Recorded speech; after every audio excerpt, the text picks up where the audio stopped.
There may be no greater American than George Washington. Washington became the first United States president in 1789 with his unanimous victory in the first American election. He was also unanimously elected to a second term in 1793, the only president ever to garner 100% of the electoral votes. Washington was also the commander-in-chief of the First Continental Army that fought the British when the country was not yet established. His epic crossing of the Delaware River to recover New York City is still considered one of the greatest military moves in the history of warfare. At the time of the crossing, the British had taken Boston and New York. The Continental Army was on the run and disorganized, but Washington had a plan. He decided to take his troops across the Delaware River in the middle of winter. This was a move that many military minds thought impossible, but not Washington. The Americans were able to take New Jersey and change the course of the war. Another landmark moment for Washington was the winter at Valley Forge. In 1777, Washington led an army of more than 11,000 troops into Valley Forge in Pennsylvania, where the army suffered through a cold winter that claimed the lives of 3,000 men. When the spring arrived, instead of a demoralized, beaten group of soldiers, the army emerged battle-ready and able to continue the fight against the English in New York. The army was able to survive the fierce winter because of the training and preparedness of Washington's officers. Washington earned the nickname, the father of his country, because of his military intelligence and his concern for the people of the United States. Henry Ford was an American inventor who is credited with inventing the automobile assembly line. German automaker Carl Benz is credited with inventing the first motor vehicle in the late 1880s, but Ford was the man who made it possible for everyday citizens to own one.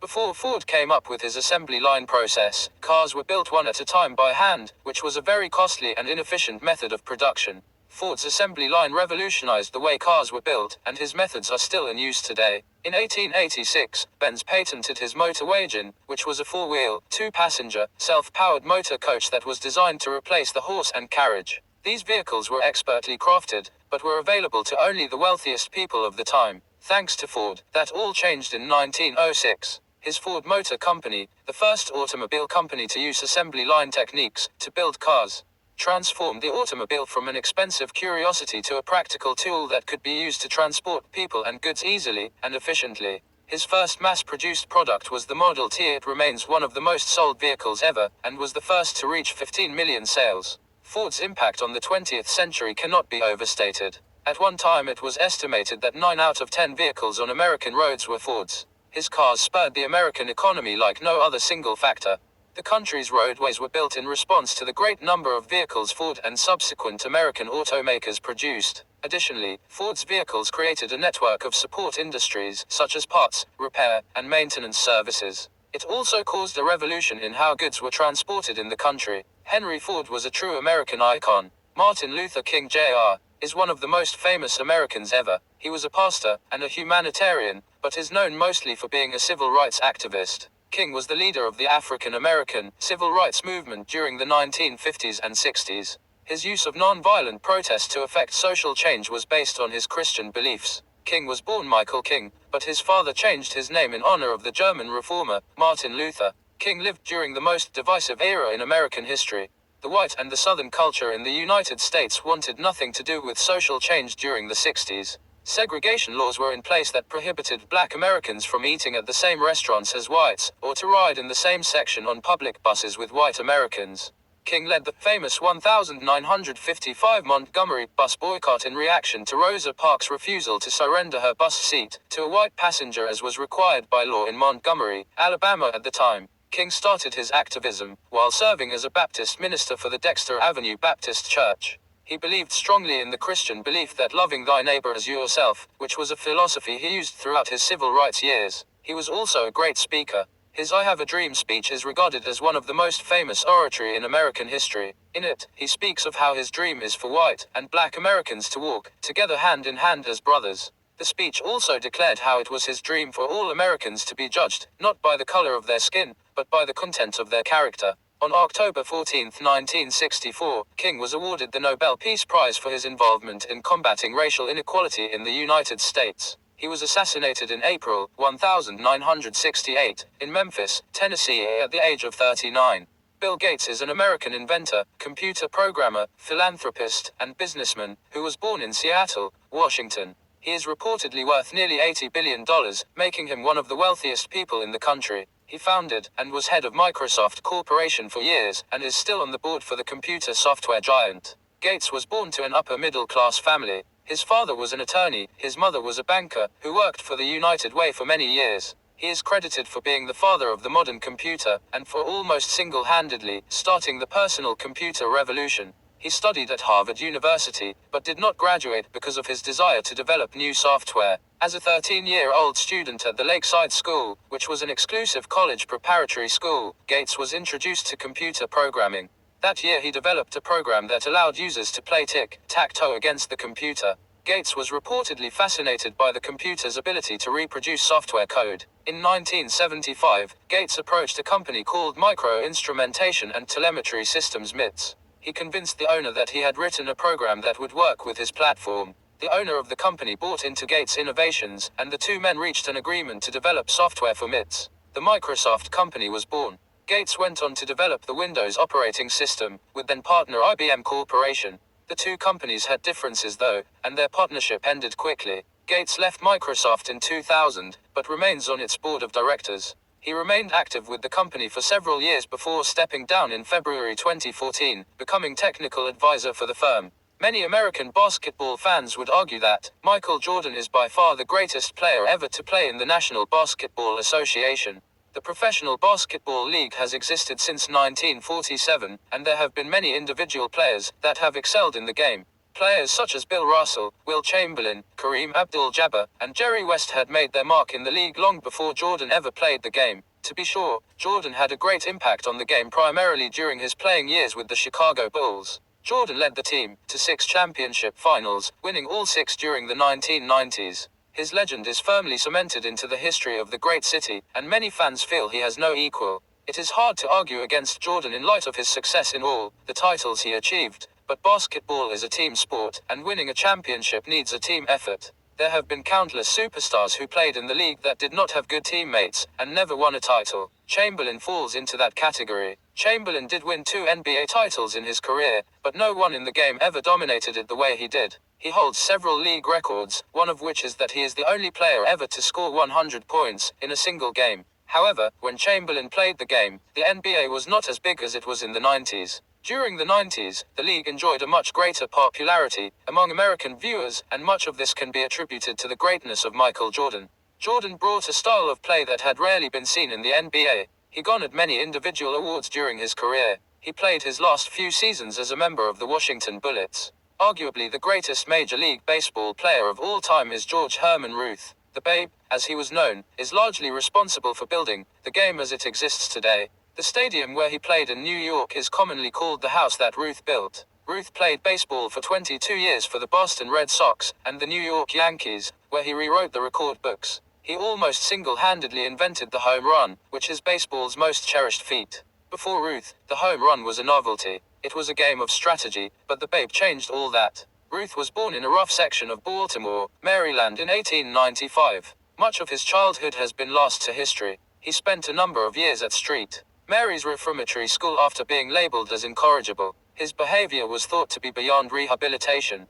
When exactly he got his start in baseball is also a mystery. Some accounts offer that he was placed on St. Mary's baseball team by the coach of the time. One popular story has Ruth being sent to the school because of his natural ability to hit a baseball. The story is that Ruth broke many windows while playing baseball on the streets, and that is why he was sent to the school in the first place. Before the 1920s, baseball was a slow game that included advancing players around the bases by strategically hitting the ball within the park. Ruth came in and was soon hitting balls out of the ballpark to the delight of the fans in attendance. The home run became an integral part of the game. Ruth earned several nicknames because of his power, including the Bambino and the Sultan of SWAT. When Ruth was traded by the Red Sox to the Yankees in a very unpopular move, the Yankees won 7 World Series championships in his 12 years. Ruth made headlines for his after-hours antics in New York City as well. His drinking and womanizing are well documented. However, Ruth was a spiritual man who lived out his years as a devout Catholic.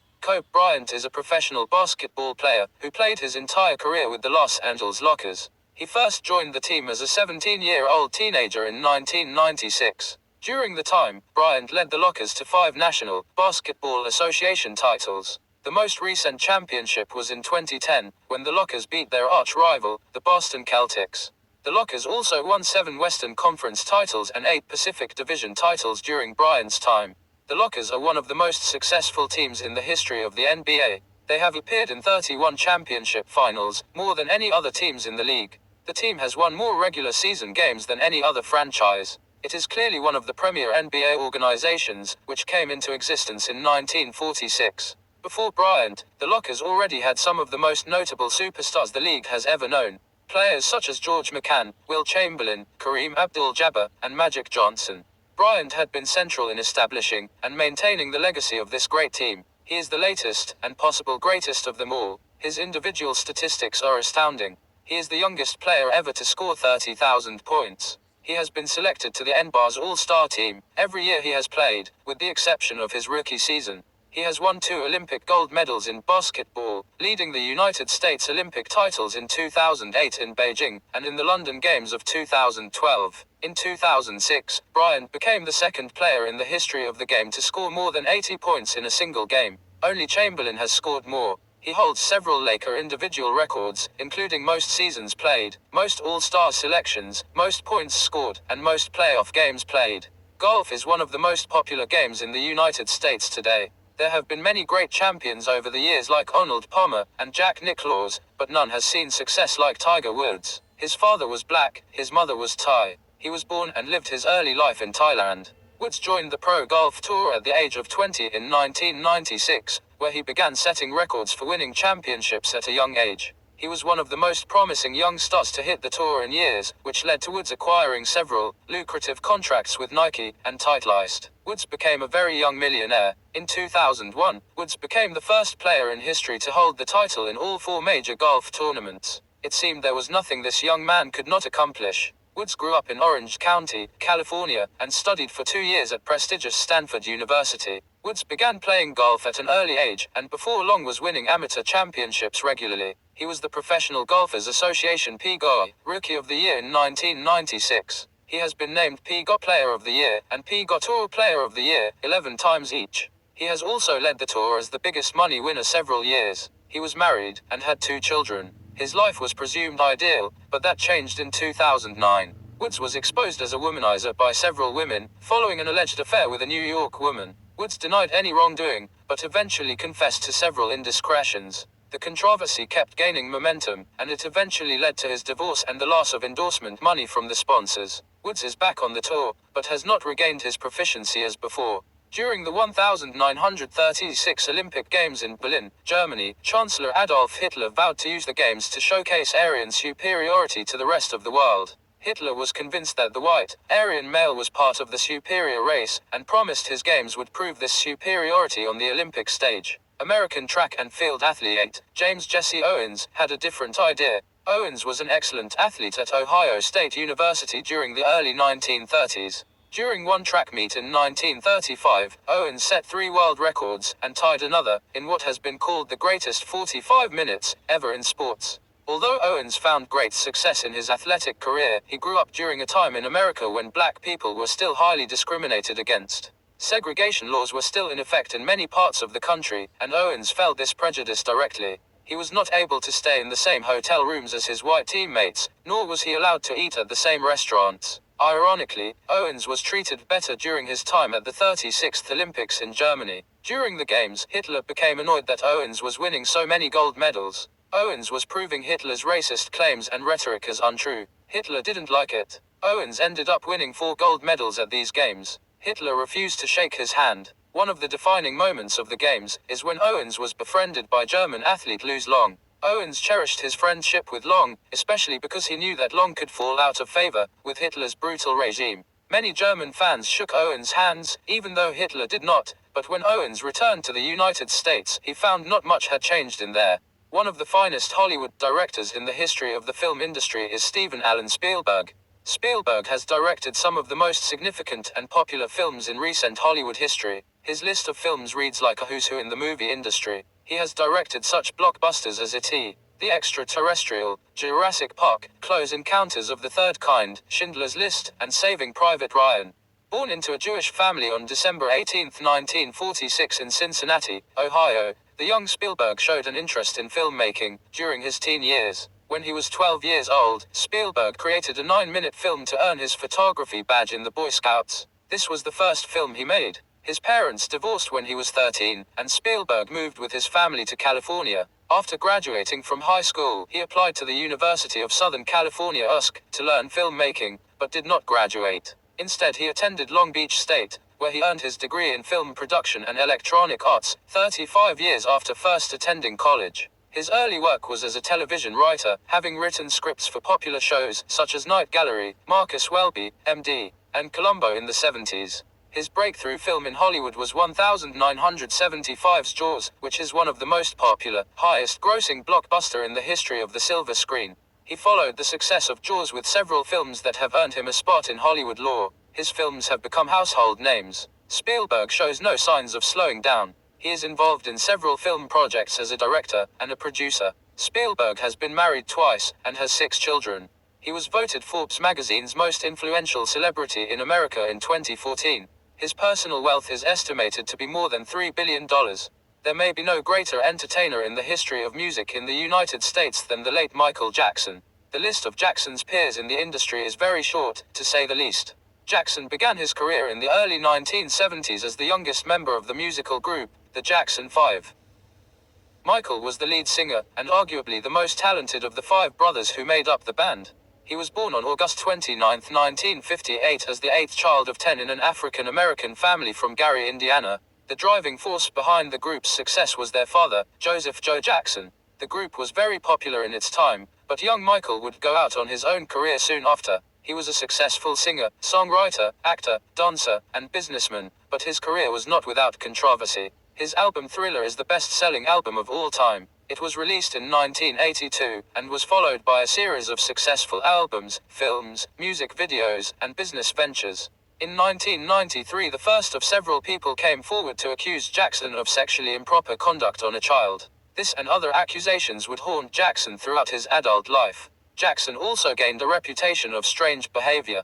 One of the indelible images often associated with Jackson is when he held his newborn child over a hotel balcony to show it to his public. It was rumored that Jackson bought the bones of the famous Elephant Man, slept in an oxygen tent, and that he altered his appearance to appear white. His photographs from his childhood and as a young adult show a very different Jackson. He married twice in his life, including a brief marriage to Lisa Marie Presley, the daughter of the equally great musician, Elvis Presley. Jackson died on June 25, 2009, and even his death was not without controversy. His family filed a wrongful death lawsuit against his doctor, who was subsequently found guilty. There is perhaps no greater American cartoon character than the world-famous Mickey Mouse. Mickey Mouse is a creation of the late Walt Disney, who pioneered the age of theme parks into popular American culture. Today, Mickey is the official mascot of the Walt Disney Corporation. He is what is called an anthropomorphic character, which is a term used to describe a non-human character that has human characteristics. Mickey can speak, laugh, cry, and use his hands like a human. He also walks on 2 legs rather than 4. His trademark red shorts, large yellow shoes, white gloves, and oversized mouse ears make him one of the most recognizable cartoon characters in America and in the world. Mickey was created by Disney in 1928 in the short film Steamboat Willie. That film was the first of 130 films starring the famous mouse. He has also starred in 10 full-length feature films. In the 1930s, Mickey began to appear in comic books, and on November 18, 1978 he got his own star on the Hollywood Walk of Fame. He became the first cartoon character to earn a star on the historic sidewalk. 10 of his films have been nominated for the Academy Award for Best Animated Short Film, with Linda Paul winning the award. Walt Disney received an honorary award for creating the character in 1932. One of the most popular children's shows in American history was the Mickey Mouse Club, which ran from 1955 to 1996. Mickey has a girlfriend named Minnie Mouse, a dog named Pluto, and a host of friends that include Donald and Daisy Duck, who are stars on their own. Today, Mickey Mouse merchandise can be found worldwide. He appears in all Disney theme parks throughout the world. In 1988, Mickey made his last full-length film appearance when he starred in Who Framed Roger Rabbit. This was a significant occurrence because it was the first time that Disney characters starred alongside Warner Brothers characters. The 2 corporations had been long-time rivals. There was a time in the United States when black people were not allowed to play the game of baseball with white players. That was before the great Jackie Robinson broke what was called the color line in baseball. Prior to April 15, 1947, Major League Baseball was an exclusive whites-only organization that barred black players from participation.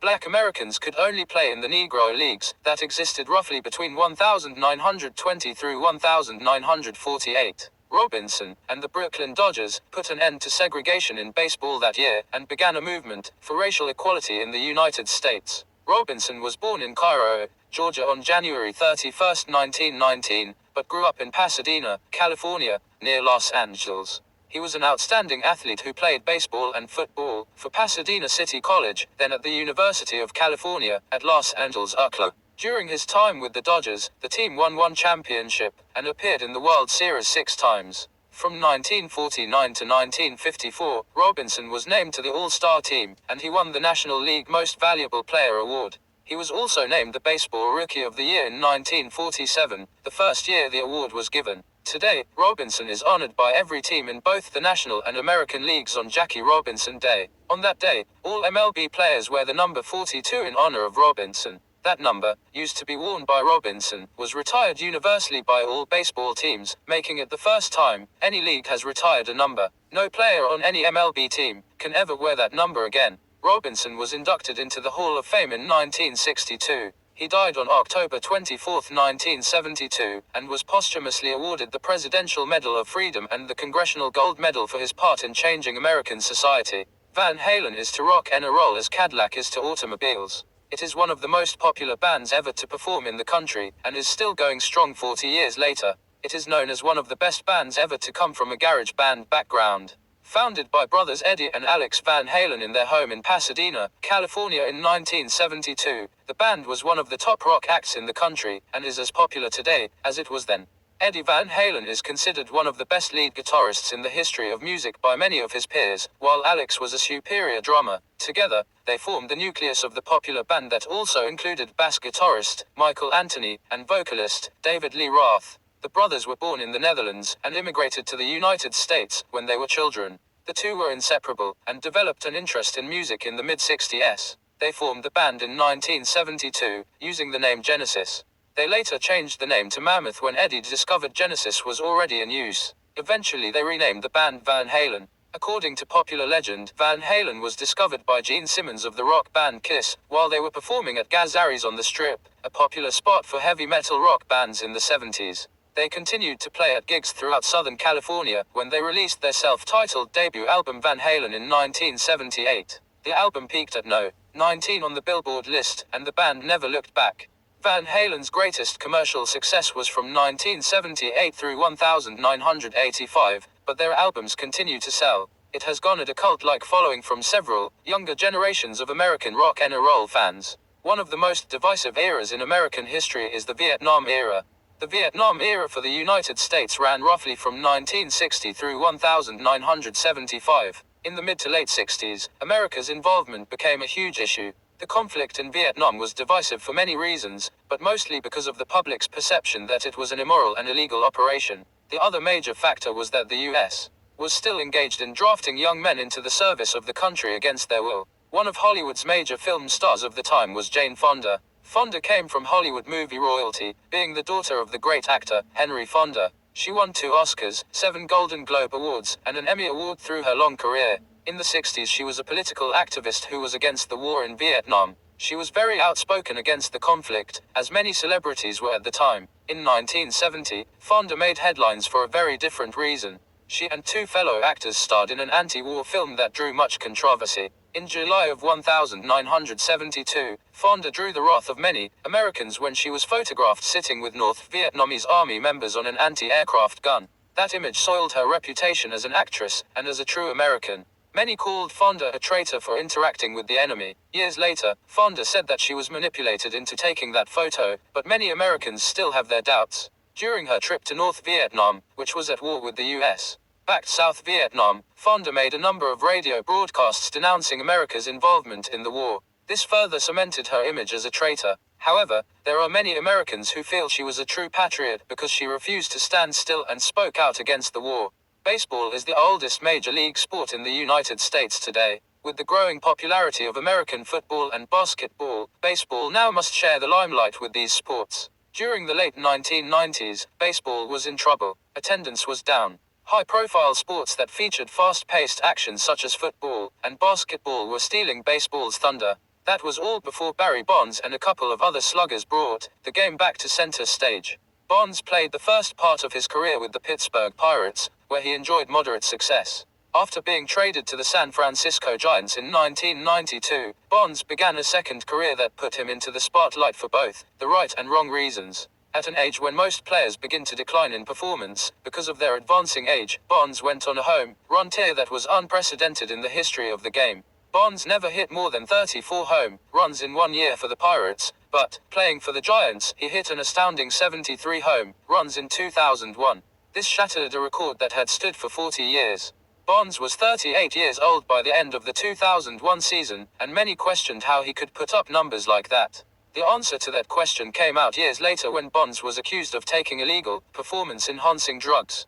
Bonds eventually broke Henry Aaron's record for most home runs in a career, but many baseball purists feel that the record is tainted because of the illegal drug use. Bonds' post-baseball career has been damaged because of the drug use, and Major League Baseball has implemented a drug use policy since his retirement. He was indicted by a federal grand jury on charges of perjury for lying about his drug use, but was able to strike a deal to stay out of jail. In any event, his legacy is forever soiled. Boxing is big in America.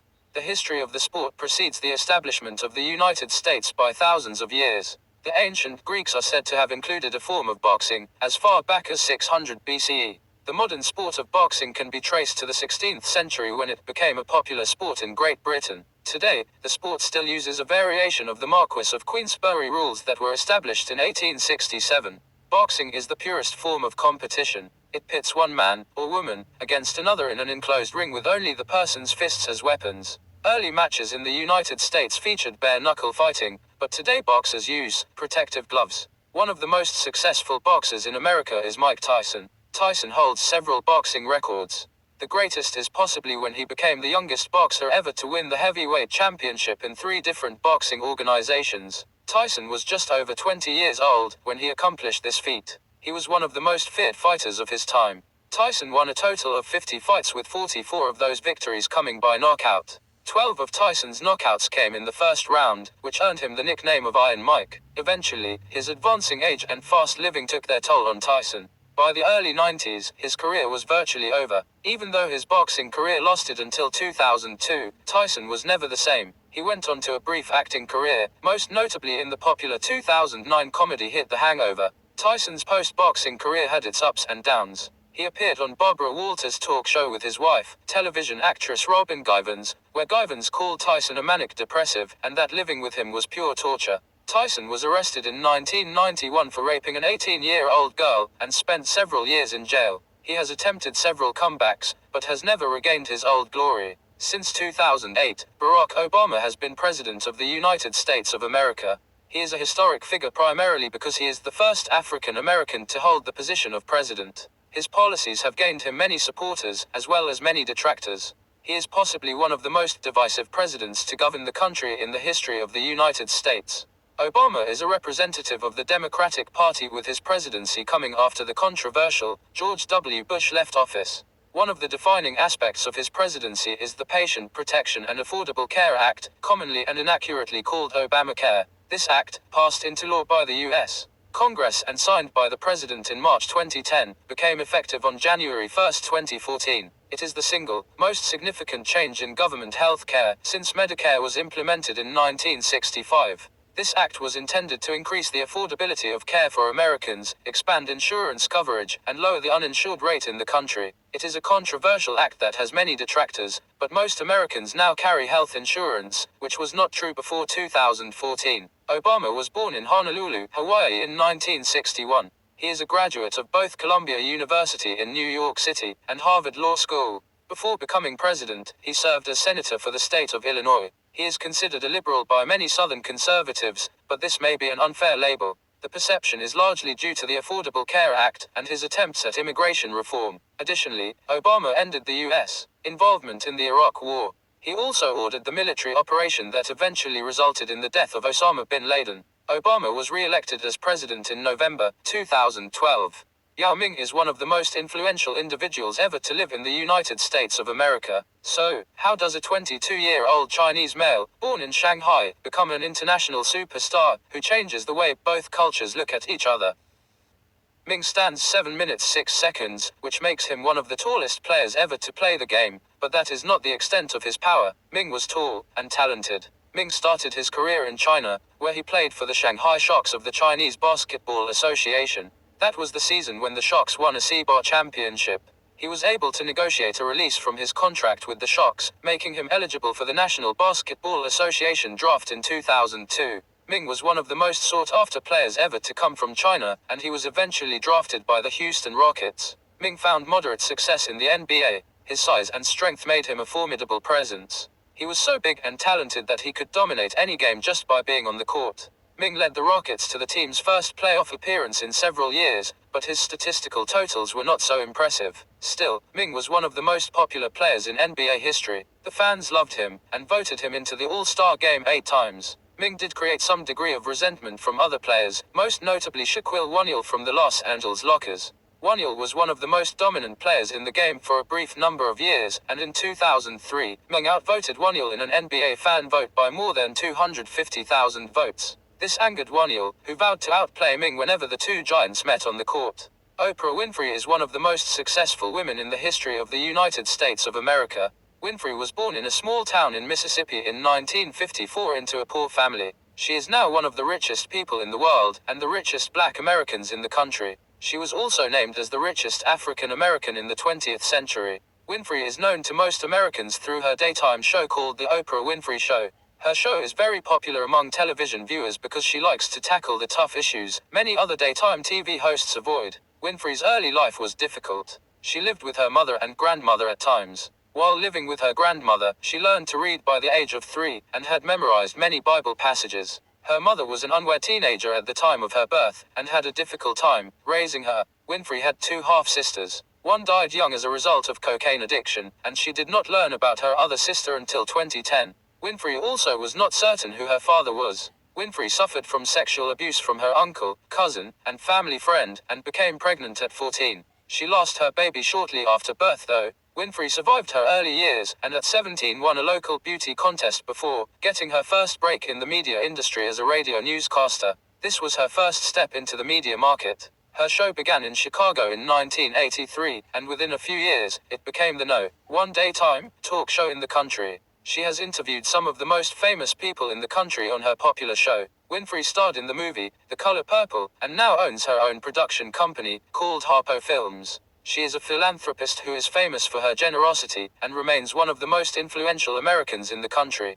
Abraham Lincoln is a name that is forever embedded into the collective conscience of every American. It is perhaps the most recognizable name in the history of the country, even as his death occurred approximately 150 years ago. Lincoln presided over the country during what is perhaps the most divisive era in its history. Lincoln served as president for only 4 short years, but his impact on the country at the time, and today, has been huge. During his presidency, the United States was in the middle of a terrible civil war. At the center of the split between the two sides was slavery. The North was a fast-growing, industrial region that was more progressive than their southern counterpart. The southern economy was based on cotton production that mostly used forced labor. The North viewed this practice as unethical and immoral, while Southerners claimed it was an integral part of their culture. When Lincoln won the election, the Southern states began to secede from the Union, and the war began.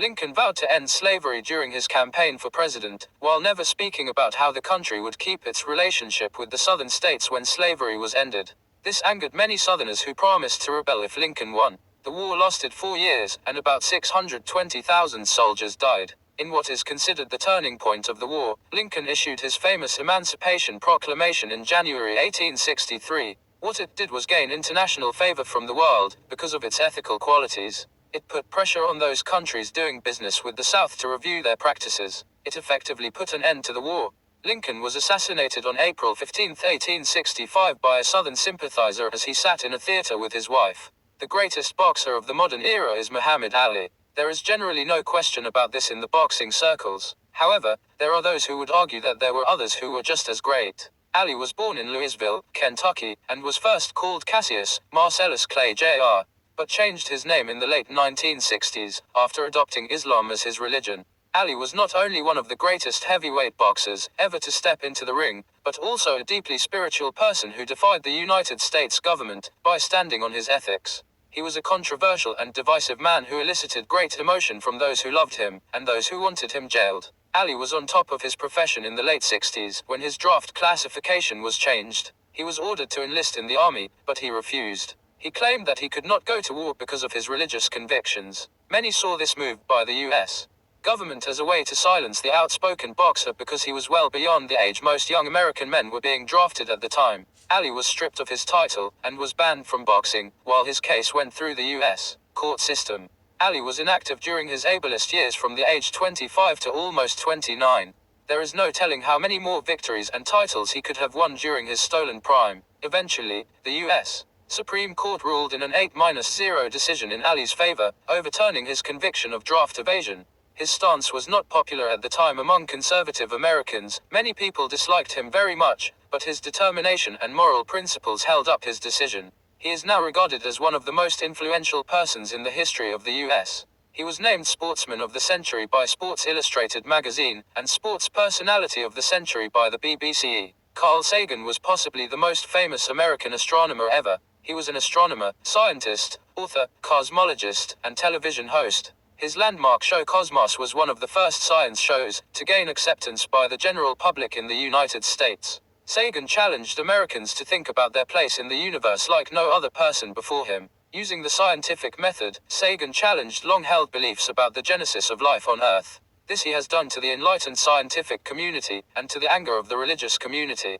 Many of Sagan's teachings contradict the creationist belief of the beginning of life. He was also interested in the search for life beyond the planet Earth, and participated in the only human message sent into space intended for an alien race. Sagan was born in Brooklyn, New York on November 9, 1934. His interest in science began at an early age. He wrote and co-wrote 20 books, and had more than 600 scientific research papers published. His most popular work was Contact, which tells the story of first contact with an intelligent alien species. The book was made into a movie in 1997 starring Jodie Foster. The book and movie angered many religious groups, because of its message that human beings are not alone in the universe. Sagan earned his bachelor's and master's degrees in physics from the University of Chicago in the 1950s. His scientific curiosity led him into developing the television series Cosmos. It was one of the most watched science series, and has been recreated, and is currently on the air. His work on the Galileo project lives on today.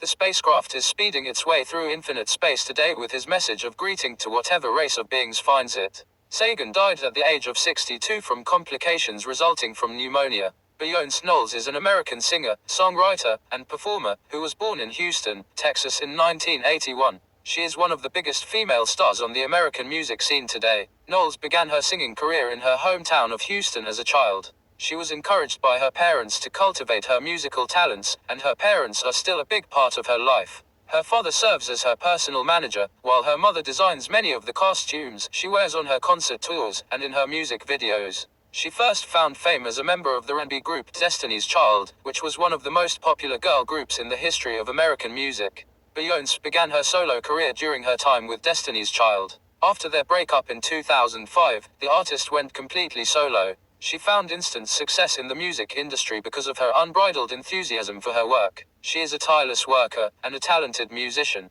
Knowles is also one of the most beautiful women in the music industry. Beyonce won her first award at the age of 7 while in elementary school. By the age of 8, Beyonce, along with 2 childhood friends, auditioned for an all-girls group. The group won the competition, and was featured on Star Search, a popular, American talent search show of the time. Although the group did not win the Star Search competition, Beyonce and the original members of Destiny's Child had their start. Some of Beyonce's biggest hits were Deja Vu, Irreplaceable, and Beautiful Liar. She has won many awards, including 9 American Music Awards, 16 BET Awards, and 18 Billboard Music Awards. In all, Beyonce has won more than 262 awards, and has been nominated for 361. One of the most controversial figures in the history of the United States of America was Jack Kevorkian. He was a pathologist, euthanasia advocate, and author, who came into fame during the late 1990s. He died in 2011. Kevorkian was a firm believer in euthanasia for the terminally ill. He designed a suicide machine that helped 130 people end their lives. Kevorkian was persecuted throughout his career as a suicide facilitator, and was convicted in 1999 for his involvement in an assisted suicide. He served 8 years in prison, and was released in 2007 after agreeing to no longer assist with anyone's suicide.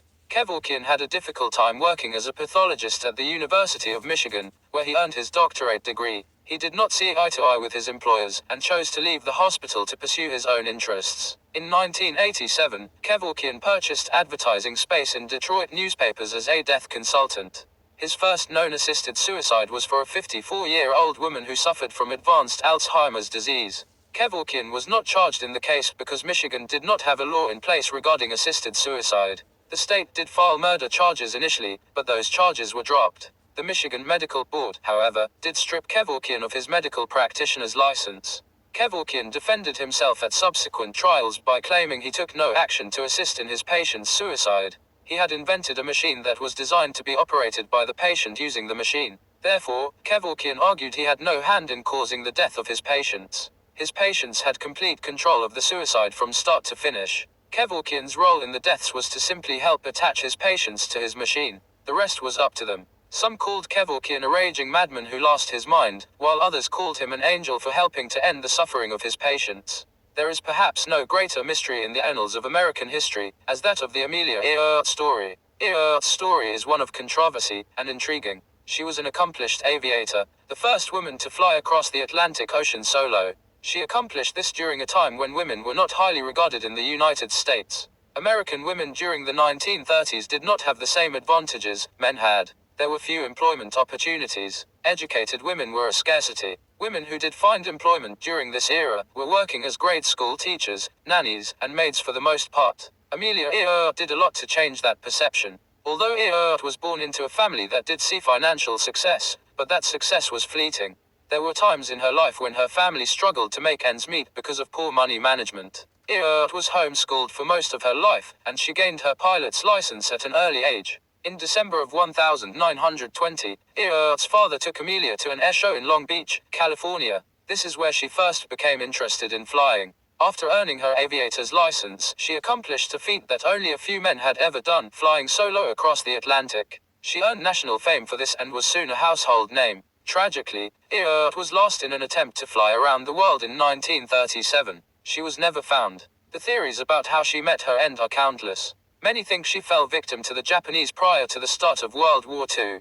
This thinking was rooted in the idea that Earhart was a spy. Other outlandish theories include alien kidnapping, but most likely she had mechanical difficulties flying over the Pacific Ocean. Earhart was either killed instantly or survived, according to one popular theory, and lived out her days on a deserted island. Charles Lindbergh is an American hero who took the nation and the world by storm as a 25-year-old pilot in 1927. That was the year Lindbergh flew from New York City to Paris across the Atlantic Ocean solo. Aviation technology was not very advanced during that time period. Lindbergh's plane, the Spirit of St. Louis, was believed by many to be simply too small to make the solo flight across the Great Atlantic. Just carrying enough fuel for the flight was a challenge, and so was the trip itself. Because of the limitations on the speed of aircraft at the time, it would take many hours to make the trip. It was generally accepted that a pilot could not make it alone. Lindbergh would not be deterred though. Lindbergh was working as a male pilot when he decided to make his cross-Atlantic flight. 6 well-known and trained aviators had lost their lives trying to make the flight before him, so his odds for success were not in his favor. On the morning of May 20, 1927, Lindbergh launched his small plane from Roosevelt Field in New York, and determined to reach Paris.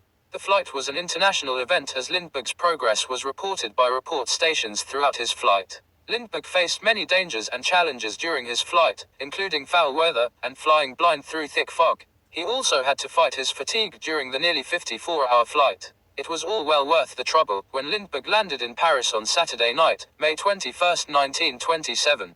More than 150,000 French citizens had gathered to join the celebration of his historic flight. Lindbergh had become an international superstar literally overnight. He came home to an adoring the American public that celebrated his fame with a parade through the streets of New York City. Long before the women's movement of the late 1960s and 70s, lived a 19th century woman by the name of Susan B. Anthony. Anthony was fighting for women's rights long before the social revolution, 50 years ago. She was born in 1820 to a Quaker family. Quakers are a close-knit, faith-based group of people who live a very simple and strict life. It is a traditional way of life where gender roles are clearly defined. She spent much of her early life fighting for social change. She was an anti-slavery abolitionist, teacher, author, and was a leading figure in gaining women the right to vote and to hold office. The suffrage movement was designed to gain voting rights for women who previously had no voice in government. Another social cause Anthony was heavily involved with was the anti-slavery movement. Anthony made her family farm available for like-minded people to have anti-slavery meetings. She was involved in the abolitionist movement until the end of the American Civil War, when slavery was abolished. She then turned her attention to women's rights. Anthony founded a weekly publication called The Revolution, which she used to publish women's rights literature. The newspaper's motto was Men Their Rights, and nothing more, Women Their Rights, and nothing less. In 1872, after touring the country, trying to build momentum for women's rights, she illegally voted in the presidential election. She was arrested and fined, even though she fought. Anthony never paid the fine. The incident served to bring more awareness to the struggle women had to endure. Anthony fought the good fight until her death in 1905 at the age of 84. She is honored today by the United States Mint with the Susan B. Anthony $1 coin. William Jefferson Bill Clinton was the 43rd American president, presiding over the country for 8 years from 1993 to 2001. He was the third youngest president to hold the office, behind Theodore Roosevelt and John F. Kennedy. Clinton was a very popular president, who led the country during one of the most successful eras in American history. His economic policies contributed greatly to the country's economic strength during his tenure. Clinton is a member of the Democratic Party, and served as governor of the state of Arkansas for 2 5-year terms. He is credited with overhauling the state's education system during his tenure. Clinton presided over the longest, peacetime economic expansion in American history. He is married to Hillary Clinton, who he met at Yale Law School. Hillary Clinton was Secretary of State from 2009 to 2013, after serving as Senator of the state of New York from 2001 to 2009. Additionally, Hillary Clinton is considered one of the top prospects to gain the Democratic nomination for the presidential election in 2016. When Bill Clinton left office in 2001, he enjoyed the highest approval rating from the American public in the history of the United States, but his presidency was not without controversy. Bill Clinton's presidency was marred by the Monica Lewinsky affair. Lewinsky was a White House intern who engaged in sexual activity with the president. Bill Clinton denied any wrongdoing, but his political opponents, the Republicans, pursued Clinton in an effort to damage his reputation, and the Democratic Party in general. Republican politicians tried to have Clinton impeached from office and dogged him for years. In the end, Clinton survived the controversy, and completed his successful term as president. Hillary stood by him during the dark times, and the couple remains together to this day. Forrest Gump is a 1994 film depicting the life of a simple, Alabama-born man who achieves great success in life despite being mentally slow. The lead character is played by the great Tom Hanks, who is involved in many of the most significant moments in American history. The film and character have become iconic figures in American society, because of its message that any feat can be accomplished no matter what obstacles are faced. Gump was born to a single mother in rural Alabama during the 1950s. He is a slow-witted boy, who seems unaware of his surroundings, or purpose in life. A school counselor tells his mother Gump's IQ is so low, and would be placed into a special vocational program. His mother convinces the counselor to disregard Gump's low IQ score. Forrest is allowed to attend a regular public school. Because of his athletic ability, Gump gets a scholarship to play football at the University of Alabama, where he excels at the game. Upon graduation, he is approached by an Army recruiter, and joins the military, where again he excels. Gump is awarded the Congressional Medal of Honor for saving the lives of many of his fellow troops during a vicious firefight in the Vietnam War. After his time in the service, Gump wins an international ping-pong competition in China, brings down President Richard Nixon while staying at the infamous Watergate Hotel, meets 3 presidents, and goes on several cross-country runs that gain massive media attention. Throughout his life, Gump maintains solid relationship with his friends from the Army, and dearly loves his only childhood friend and sweetheart, Jenny. Forrest Gump touches the American spirit like no other film ever has. There is no American sports celebrity is as controversial as Lance Armstrong. Armstrong enjoyed years of glory from adoring American public during his cycling career for nearly a decade. Between 1999 through 2005, Armstrong won the famous Tour de France road cycling event 7 consecutive years. This is a feat that no other person in the history of the famed race has ever accomplished. He was an American hero who benefited greatly from his fame and fortune. During those years, no other athlete in the United States was more popular than Armstrong. Armstrong was born in 1971 in Plano, Texas. By the age of 12, he had been competing in swimming competitions with great success. At 16, Armstrong began competing in the grueling triathlon races, where contestants must cycle, swim, and run for several miles. His Tour de France records were superior to any other racer in the history of the annual event, which began in 1903. However, Armstrong had a dark side. After he retired from competition in 2011, allegations of drug use began to surface.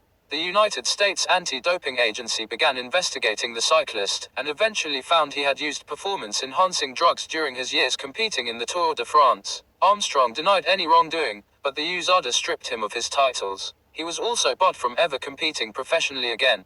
This was followed by a lifetime ban from the Union Cycliste Internationale, an international racing organization. Armstrong did not admit to using drugs until January 2013 on the Oprah Winfrey Show. He claimed that he was not the only athlete using drugs on the tour, and that he was being singled out because of his success. However, that did not matter. This American hero had fallen. There was a time on this land when the United States of America did not exist. Prior to the 1770s, the region was largely Indian country with the exception of 13 British colonies in the northeast part of the country. These colonies were known as the American colonies, and were under British rule. The 13 colonies were a loosely connected group of individual states that were governed by the Continental Congress. The Congress had been at odds against the British for several years, primarily because of the taxes that were being levied by their parliament. In 1775, after a year of war between the American colonies and England, the colonists decided it was time to become independent. The English Parliament had issued 2 unpopular taxes, which were imposed to help support the British after the end of the 7 Years' War. The colonists asked Thomas Jefferson to write the Declaration of Independence, arguing that since the colonies had no voice in Parliament's matters, they should not be taxed.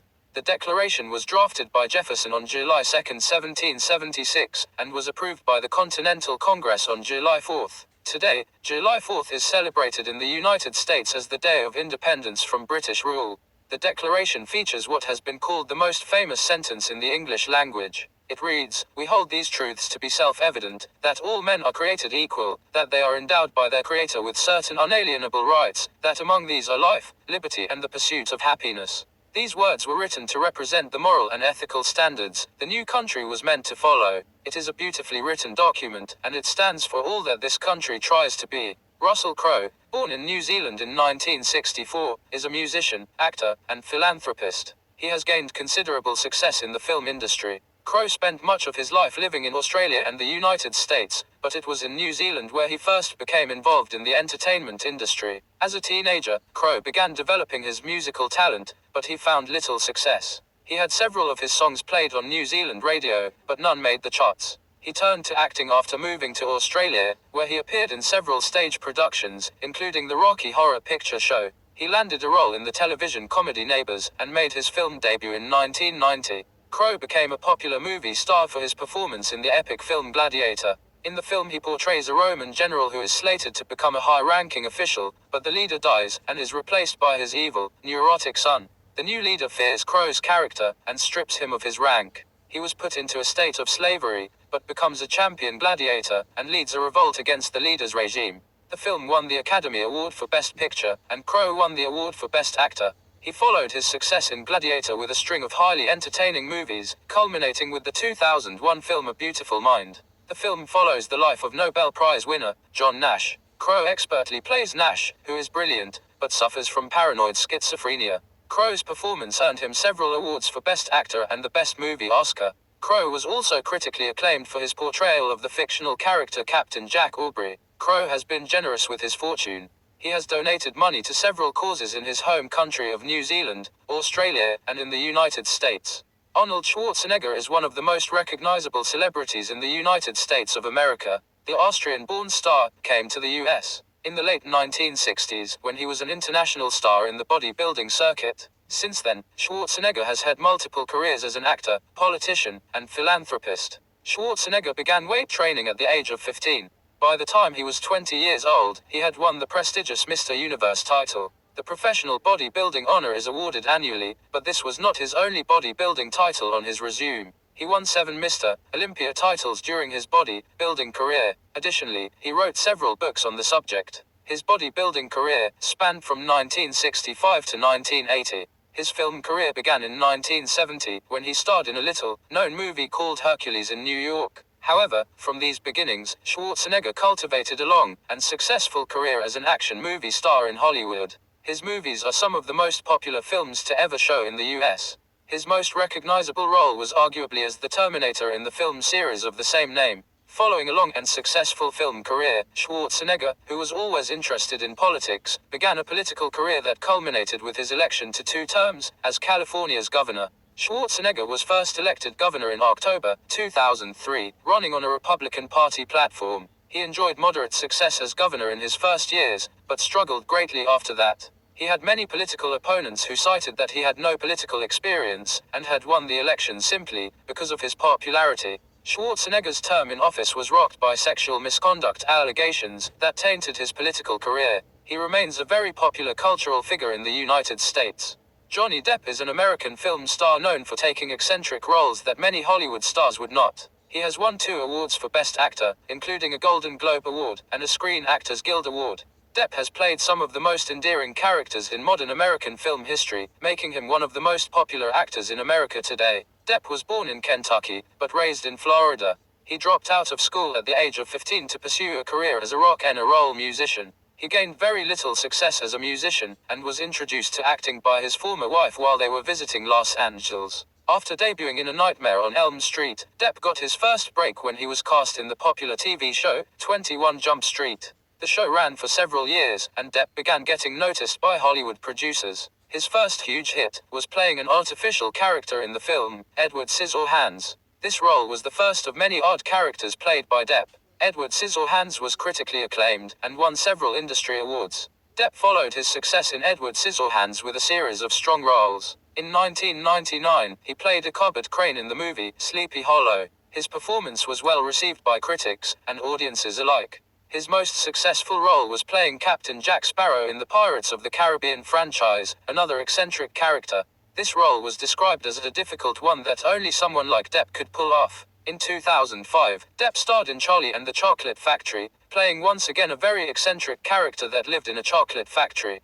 Donald Sterling is an American businessman who gained much of his wealth during the real estate boom in California many years ago. He is also the owner of the Los Angeles Clippers, a professional basketball team of the National Basketball Association. Sterling has owned the Clippers since buying the team in 1981. Although Sterling is a very successful and rich man, his team has seen very little success in the NBA over the years. In recent years, the Clippers have made some strides in the league, having made the playoffs every year since 2011. Sterling was recently in the news for a very different reason, though. On April 25, 2014, a controversial news and entertainment show aired a recorded conversation between Sterling and a female friend, where Sterling is heard making racial comments about some of her black friends. Sterling is not kind in his description of these friends. He said he did not want her bringing any black people to his Clippers games because he did not want her to be seen publicly with them. Sterling's rant gained international attention. The NBA is made up of more than 90% black players, so many people questioned how Sterling could feel this way about many of his own employees.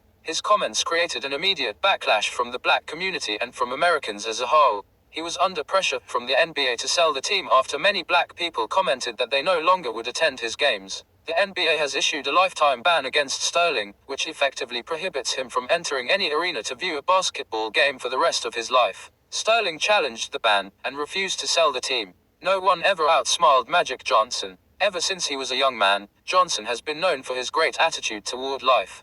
It just happens that Johnson is also one of the greatest basketball players to ever play in the National Basketball Association. Johnson played his entire career for the Los Angeles Lakers. The Lakers are the best franchise in the NBA over the past 40 years, having won more championships than any other teams. During the 1980s, the Lakers were known as Showtime because of the team's high-paced and high-scoring style of play. Much of this style can be attributed to the charismatic Johnson. His style developed at an early age when he was playing basketball in his home state of Michigan. He attended Michigan State University and led its team to the National Collegiate Athletic Association NCAA title in 1979. He was taken by the Lakers as their first pick in the college draft, and he never left.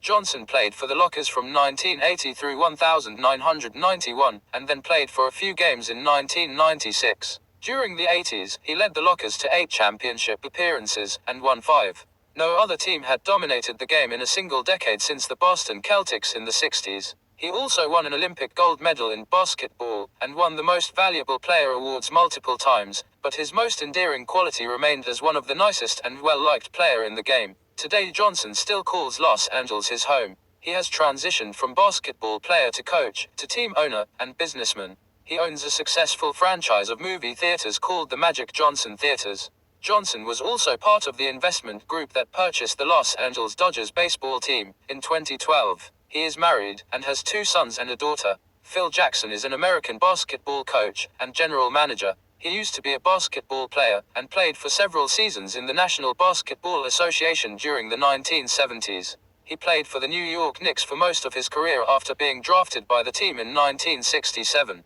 He was a top reserve player for the Knicks team, that won the NBA championship in 1973. Because of a spinal injury, he did not continue to play for the team. Jackson was an average player, who found some success in the NBA, but his phenomenal success in the league came as a coach. As coach of the Chicago Bulls, Jackson's teams won 6 titles in 9 years. He was hired in 1987 by the Bulls as an assistant coach, and took over the head coaching job in 1989. Helping him win the titles was Michael Jordan. Jordan is one of the most successful athletes ever to play the game of basketball. Many people claim that Jackson was able to win his 6 titles because of Jordan, while others point out that Jordan preceded Jackson without ever winning a title. In any event, the duo worked, and the rest is NBA history. Jackson joined the Los Angeles Lockers as coach in 2000. The Lockers were in a similar situation as the Bulls during that time. The team had plenty of talent, but lacked leadership. Jackson, once again, provided that. During his time with the Lockers, Jackson's teams won 5 NBA titles, nearly matching the Bulls' run. Jackson also benefited from having Kobe Bryant and other talented players on his roster, but his success was now firmly cemented in basketball lore. Jackson is currently the general manager of his old team, the New York Knicks. Perhaps no other name in daytime variety shows brings out more emotion than Jerry Springer. Springer has been a talk show host for several years on the show that bears his name, The Jerry Springer Show. His show is described as a tabloid talk show because of the controversial subjects covered, and because of the people who appear on the show. Springer does not invite celebrities to his show. Instead, he opts to showcase regular Americans from all walks of life. He is a former politician who served 1 term as mayor of the city of Cincinnati, Ohio, in the 1970s. His show debuted in 1991 as a politically themed talk show, where he invited celebrities such as Oliver North and the Reverend Jesse Jackson. The show was designed to mimic another popular daytime talk show, The Phil Donahue Show. The show found moderate success, but in 1994, in order to boost ratings, the show transitioned to a more sensational format. In this new format, everyday people were confronted by family members and friends about controversial subjects. The show has been highly rated for decades now, but has also come under fire from many groups who claim the subjects are not appropriate for daytime television. Springer does not shy away from any subject. Guests are confronted about subjects such as adultery, prostitution, homosexuality, and hate group membership. Often, these confrontations become violent, where guests engaged in physical confrontations. The Springer Show has spawned numerous copycat shows over the years, but it still outrates every other show of its kind. In May of 2000, controversy hit the show when a female guest on The Springer Show was murdered by her ex-husband after viewing the episode. Springer, his producer, and the network were sued by the woman's children. The suit alleged that the controversial nature of the show led to the murder. Eventually, though, the suit was dropped. In today's world, it is not unusual for people to board a plane and be halfway around the world within hours. The jumbo jetliners in use today are commonplace in most developed countries, but there was a time, not long ago, before air travel was even possible. That was before Orville and Wilbur Wright built and flew their first aircraft in the early 20th century. On December 17, 1903, the brothers made their historic flight in Kitty Hawk, North Carolina, officially opening a new era in travel. Their contributions to the new science of aeronautics continued for at least 10 years after that historic day. What separated the Wright brothers from other aviation pioneers was that the brothers developed an effective mechanism to control their airplane. Their 3-axis control system is still in use today, more than 100 years after its development. The first flight was not a very long one. It totaled only 120 feet long, 10 feet high, and only 12 seconds in duration, but it was flight. Orville piloted the plane, as Wilbur ran alongside. There were only 5 eyewitnesses to the flight, but one photographer captured the image on film, and the rest was aviation history. The brothers were very protective of their new invention, and made it difficult for reporters to chronicle their efforts. This led to widespread rumors that the entire thing was a hoax. For the next several years, the brothers worked to refine their flying machine in secret, leading to more doubt. However, in 1908, the brothers took their invention to Le Mans, France to put on an exhibition. Wilbur guided his aircraft, making turns and other maneuvers, which amazed the crowd. Soon, the Wright brothers were famous. They changed the way people travel. John Lennon is one of the most complex individuals ever to walk the face of the earth. The British-born musician is a true international icon who influenced the world with his message of peace and love. In America, Lennon is one of the most loved people to ever call the United States home. Lennon was one of the founding members of the international supergroup, the Beatles. He, along with Paul McCartney, formed the early creative brain trust of a group that changed music worldwide. The group's success has never been duplicated, and its music is as popular today as it was in the 1960s and 70s. Lennon wrote, or co-wrote some of the most memorable tunes ever written in the rock and roll genre. He found great success as a member of the Beatles, which is the most commercially successful group in history, and as a solo artist. Lennon was also a political activist. His views on religion and politics caused a great deal of controversy in the United States. He was an outspoken critic of the country's involvement in the Vietnam conflict. His popularity caused great concern with government officials because he had the attention of the young people in America at the time. Lennon had been living in New York for several years, where he was being watched by the FBI in order to find grounds to deport him from the United States. He used flamboyant gimmicks to spread his word of peace. In this passive protest, Lennon and his wife Ono addressed the media from their beds claiming people should make love, not war.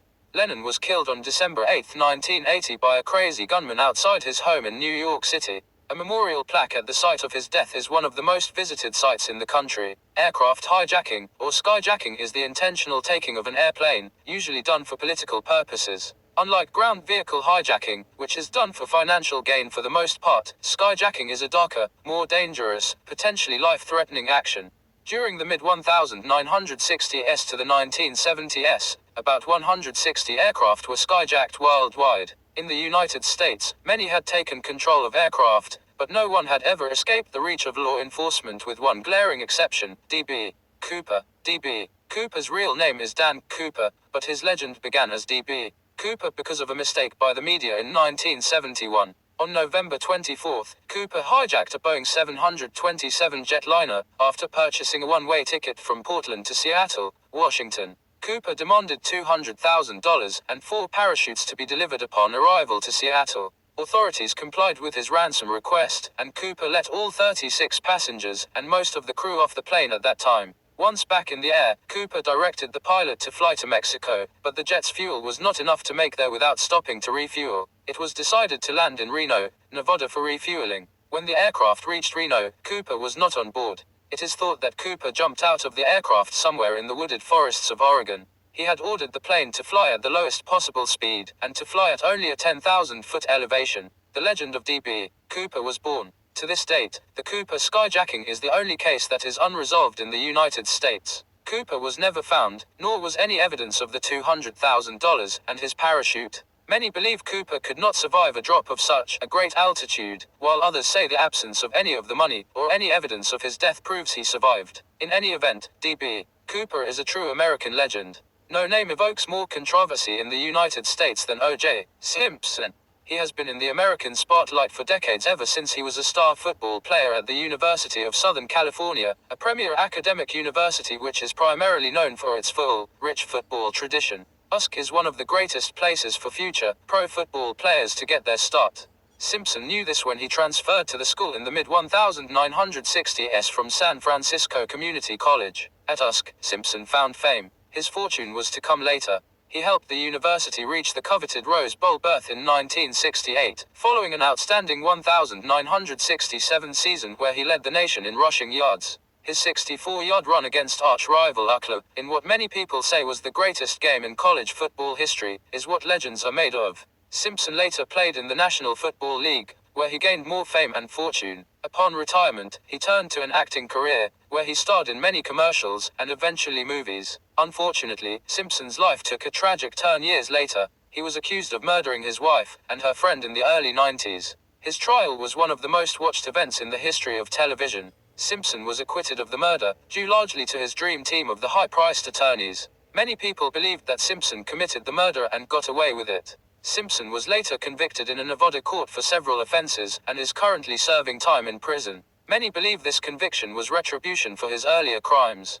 It was not so long ago that women in the United States were treated like second-class citizens. They did not have the same basic rights as their male counterparts had. At one time, women were not allowed to vote, own property, or get education. Since those dark times, the women of America have made great strides in their struggle for equality. One of their heroes was the great Billie Jean King. King was a professional tennis player who gained great success during her career on the women's tennis court. She won 39 Grand Slam titles, 12 singles, 16 women's doubles, and 11 mixed doubles. She found success in just about every venue she participated in, including the Federation Cup Championships. King's greatest accomplishment, however, was an exhibition match that took place in Houston, Texas on September 20, 1973. The 29-year-old King, who was at the top of her professional career at the time, faced a former Wimbledon champion, Bobby Riggs. Riggs was one of the best men's players during his prime in the late 1930s and 40s. The 55-year-old Riggs challenged King to an exhibition match, claiming that the women's game was far inferior to the men's game.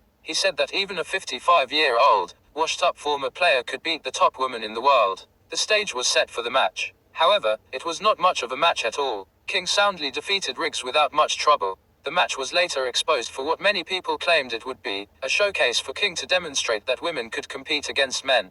The victory was part of the equal rights movement that was sweeping the nation during that time. King became an outspoken advocate of equal rights for women. Madonna Louise Ciccone is a popular singer, songwriter, and actress in the United States. Madonna, as she is commonly known, burst onto the music scene in the early 1980s, with a style that had never been seen before. Her sexy and scantily clad costumes and performances both delighted and aggravated the American public for years.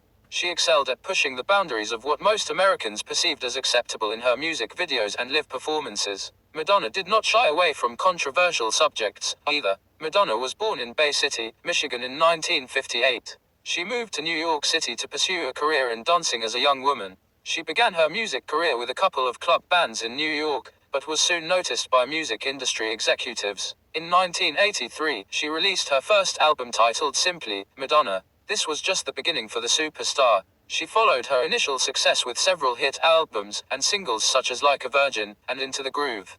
She coupled her commercial success in music with successful performances in a series of movies such as Desperately Seeking Susan and Evita. It seemed there was nothing Madonna could not do. One of Madonna's defining characteristics is her ability to reinvent herself. Many artists find success in the very competitive entertainment industry, but most are only successful for a short period of time, but not Madonna. She has sold more than 300 million records worldwide to date. She ranked second only to the Beatles on Billboard's list of greatest acts of the 20th century. Madonna's career has not been without controversy, though. She has been the subject of several lawsuits for her acts, but she survived and thrived through it all. She is still one of the best female artists in the United States today.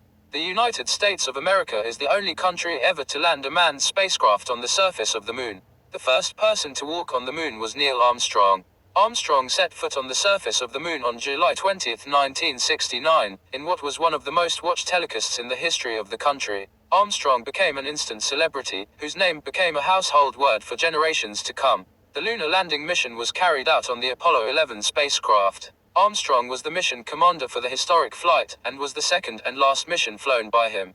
There were complications involving the landing module that Armstrong dealt with at the time of the landing. The module was coming in faster than planned. It was destined to miss the landing site by several miles, but some quick thinking by Armstrong prevented a potential disaster. When Armstrong did step onto the lunar surface, his words echoed throughout the country and the world, "That's one small step for man, one giant leap for mankind." Years later, Armstrong and the National Aeronautics and Space Administration (NASA) insisted that the quote was incorrect and was obscured by interference. However, the quote is remembered forever in its original form. Armstrong received the Congressional Medal of Freedom from President Richard Nixon, and was later awarded the Congressional Space Medal of Honor by President Jimmy Carter.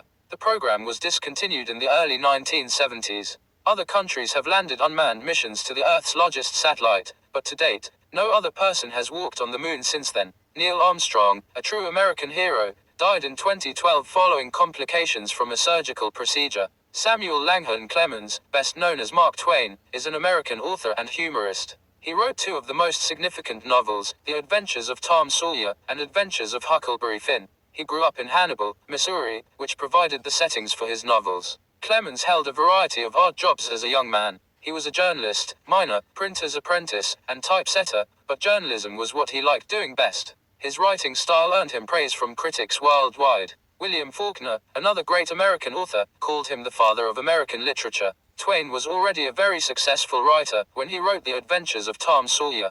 The main character Tom Sawyer was based on his own experiences as a child. His best friends were also based on real-life friends Twain grew up with. Huckleberry Finn, the main character of his finest work, was also based on a childhood friend. Twain was a prolific writer who penned several books and other publications.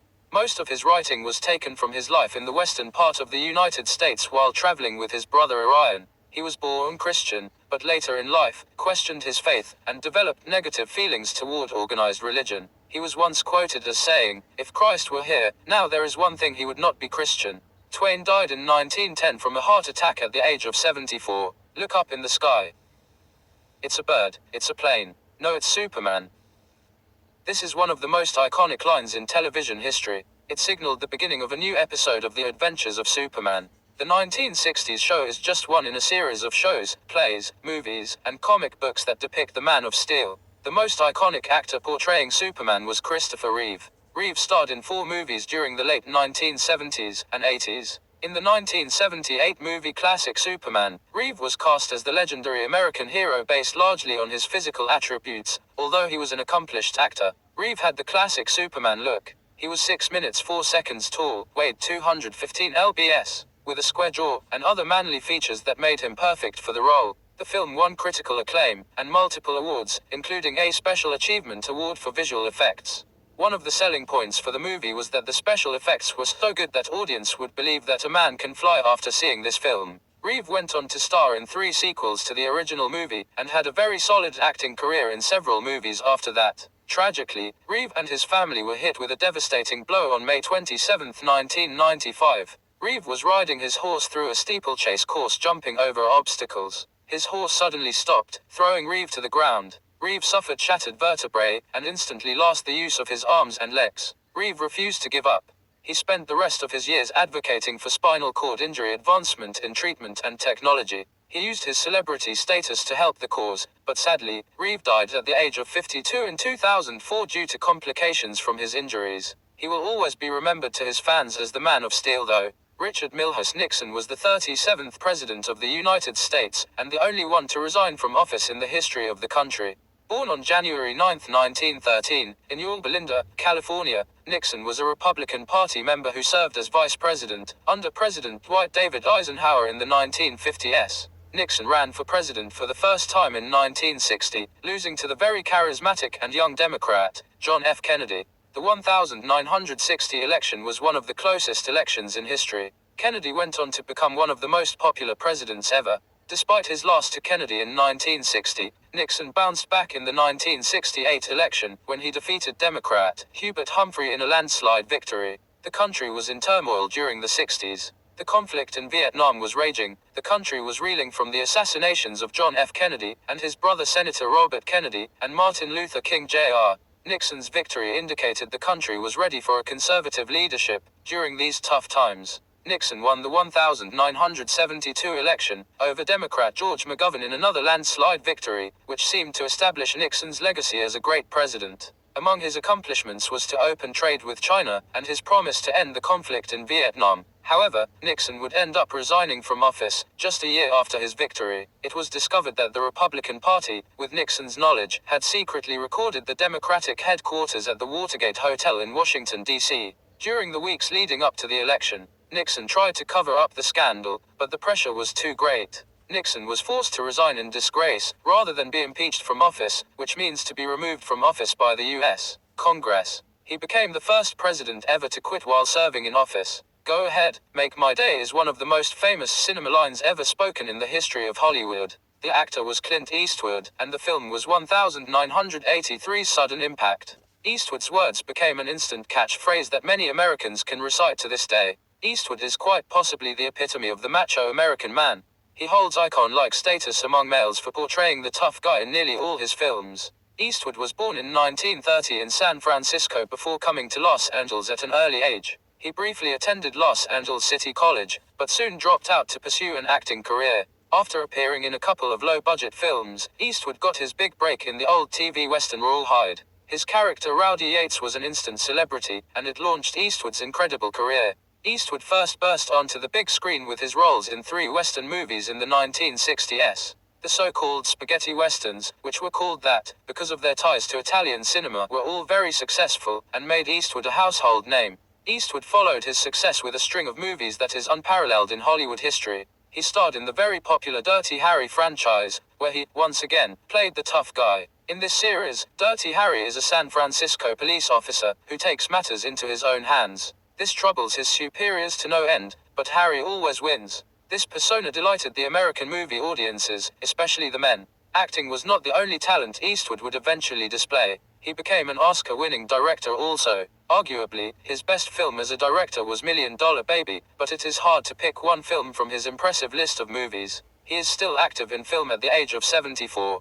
There is perhaps no other director in the American film industry that is more controversial than Michael Moore. Moore's specialty is exposure. He loves to expose social issues. He is a political activist and a social critic. His films have a way of eliciting strong emotional responses. Moore was born in Flint, Michigan in 1954. His father was an assembly line worker at the General Motors, an automobile manufacturing plant. His mother was a secretary. He attended the University of Michigan, Flint campus, where he dropped out after his first year. He found work as a journalist with a couple of different local publications, but was fired from one of his jobs because of a controversy.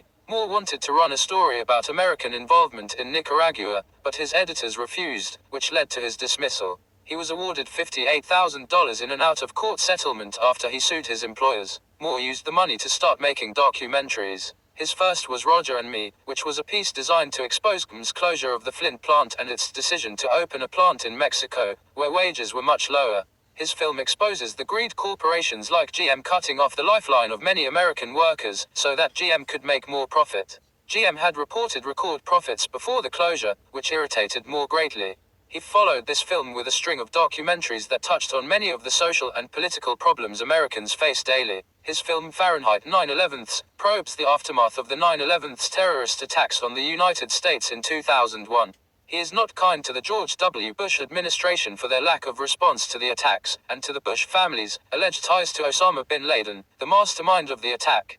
Being controversial is a right every American has, and William Bill Maher uses that right about as well as any other person in the country. Maher is an actor, comedian, political satirist, and talk show host. He was born in New York City in 1958 into a Roman Catholic family, but today he calls himself an agnostic. One of the first instances where Maher questioned Catholicism was when his father stopped taking him and his sister when he was 13. He discovered his father was angry at the church because of their stance against birth control. His father has become an outspoken person against all organized religions ever since. Maher is currently the host of the HBO show Real Time with Bill Maher. It is a highly rated, late-night show that has received many Emmy nominations for excellence. It is a controversial show where emotions run high between Maher and his guests. Maher speaks his mind, and this has been a source of trouble over the years, but it has also earned him praise. In 2001, Maher came under criticism for his comments about the terrorist attacks on the United States in September of that year. President George W. Bush had publicly called the attackers cowards, to which Maher took exception.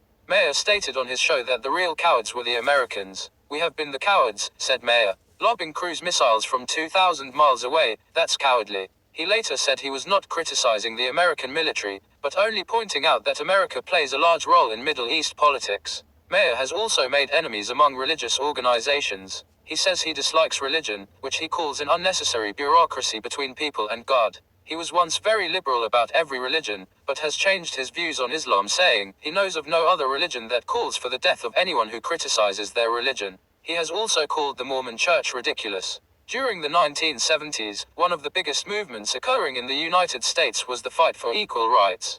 Many members of American society felt disenfranchised and discriminated against, especially in the workplace. Some American workers enjoyed a living wage complete with benefits and other advantages, while others struggled to earn enough to survive. One of the most oppressed groups of workers during this time period was California farm workers. The farm workers were migrant workers who came into the country, mostly without documentation, to work in the fertile fields of California's Great Central Valley. This region in Central California has often been described as the country's fruit basket, because of its rich soil and high yields. Farm workers tended these fields during the day, and lived and slept on the farm at night. They earned less than the state's minimum wage, and had no fringe benefits other American workers enjoyed. Cesar Chavez changed all that. Cesar Chavez, the Arizona-born civil rights activist and labor leader, became the voice of these workers, and began a movement to bring basic rights to this group. Taking the lead from the Great Drive, Martin Luther King Jr. Chavez began a series of non-violent demonstrations, protesting the deplorable conditions farm workers had to endure. Many of these workers worked much longer than 8 hours a day, and received no overtime pay. Chavez, who was a farm worker himself in the 50s, led marches, and called for boycotts. These activities were very effective in changing the working conditions for farm workers, and other oppressed workers. Chavez was highly recognized during his lifetime, and his legacy increased after his death in 1993. He has reached iconic status among the Mexican-American community. Hugh Hefner is one of the most controversial public figures in the United States. He is the founder and president of Playboy magazine, which is a men's adult magazine.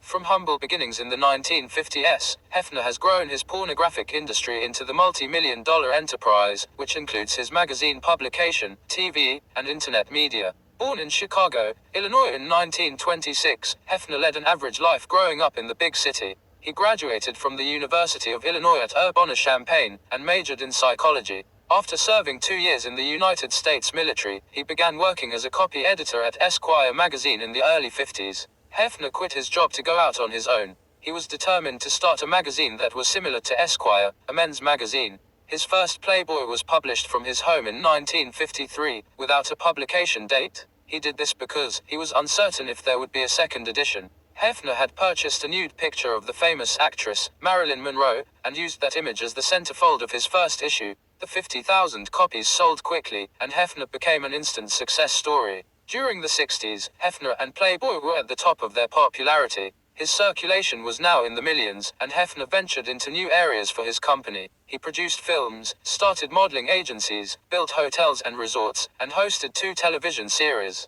His publication was not without controversy, though. In 1963, he was arrested and stood trial for publishing a photo of American actress, Jane Mansfield. The charges were eventually dropped, but it was clear that there would be challenges to his publication because of its content. Hefner permanently moved his headquarters to Los Angeles in 1975 so that he could be closer to the film industry. He has been married 3 times, and has 4 children. One of the most well-respected actors in Hollywood today is Tom Hanks. He is one of the most popular actors among American film and television viewers. He has gained great success as a film actor, having starred in some of the greatest movies of his generation. He starred in films such as Splash, Forrest Gump, Philadelphia, Apollo 13, Cast Away, The Green Mile, Saving Private Ryan, and Big.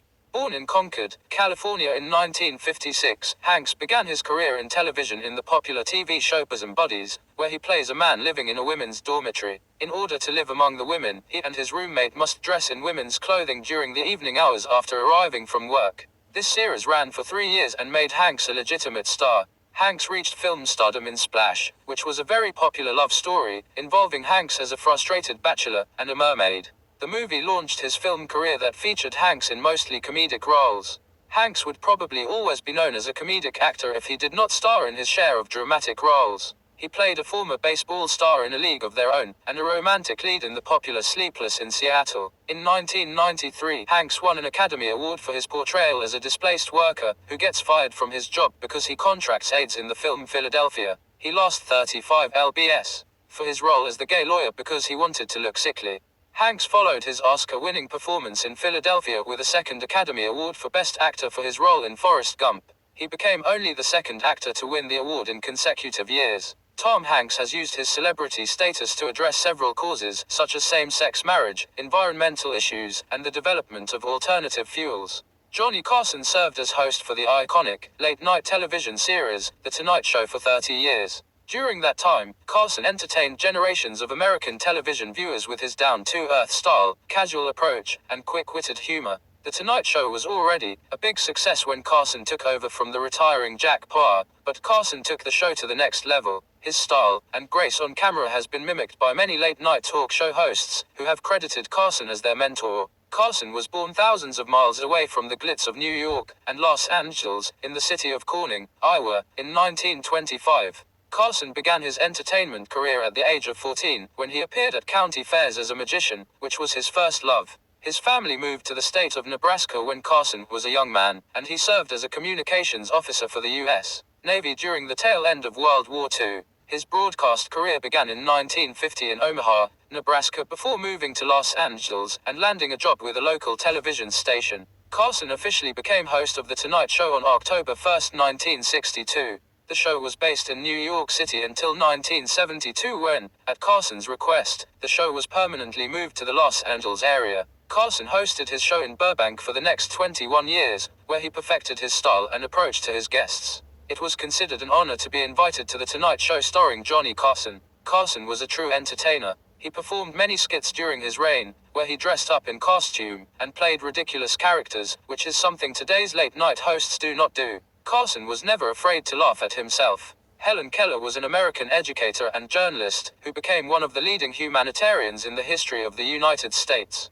Born on June 27, 1880 in Tuscumbia, a small town in Alabama, Keller was stricken with a childhood disease that left her deaf and blind. The illness Keller suffered is a mystery to this day. She was diagnosed with brain fever by her family doctor, but most people speculated that she suffered from either scarlet fever or meningitis. Unable to see or hear, Keller became difficult to deal with as her behavior was described by her family and friends as wild. Soon Keller and her family developed their own type of sign language that allowed them to communicate on a limited basis. Helen's mother sought help for her anguished child, which eventually led to Anne Sullivan, who was a recent graduate of the Perkins Institute for the Blind. The school had been successful in the past in educating blind students, and Sullivan was one of its star graduates. Once Sullivan and Keller got through the difficult beginnings, their friendship and association lasted for 49 years. Keller was determined to become educated and to teach herself to communicate. After attending several schools, she became the first deaf and blind person to earn a college degree. She became very well known and began a lecture tour where she addressed social and political issues, including women's suffrage and birth control. In 1920, she helped found the American Civil Liberties Union, which is still active today. She addressed Congress to raise awareness to the plight of the blind. Through all her accomplishments, she fell into disfavor with the American public because of her socialist views later in her life. She died in her sleep, just days before his 88th birthday, but she lives in the American consciousness for her tireless work and perseverance. Born in the small town of Tupelo, Mississippi, Elvis Aaron Presley grew up in poverty. His working-class parents moved frequently throughout the state, going from job to job.